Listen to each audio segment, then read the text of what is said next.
อีพ่ออีแม่เอ้ยสดหอนๆมาเฮ็ดตกอยู่เวียงจันทน์จะเบิ่งรถค่อยแตกมุ่นเบิดเลยแถมบ่พอจอดไว้อยู่นอกอีกได้ขนาด4 คันบ่ฮู้ว่ามันสิรอดหรือมันจังไดป้าสู้อยากให้ครั้งแรกของชีวิตที่ขนาดนี้แล้วเฮือน2 บอน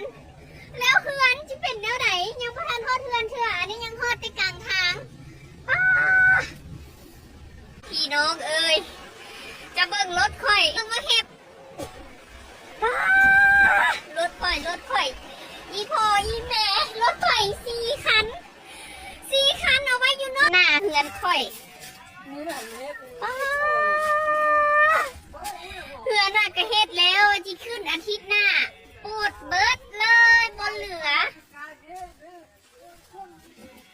ป้าเอ้ยพี่พ่ออีแม่ข่อยบ่ให้ก็เป็นตาให้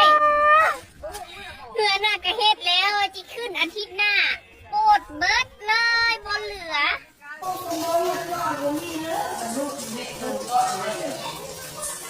ทางบัดเดิมมีรถข่อยเบิ่งถึงมาคลิปโคตรก็อยากให้เลยบ่เหลือจักอย่างมึงแต่มุ่นเบิด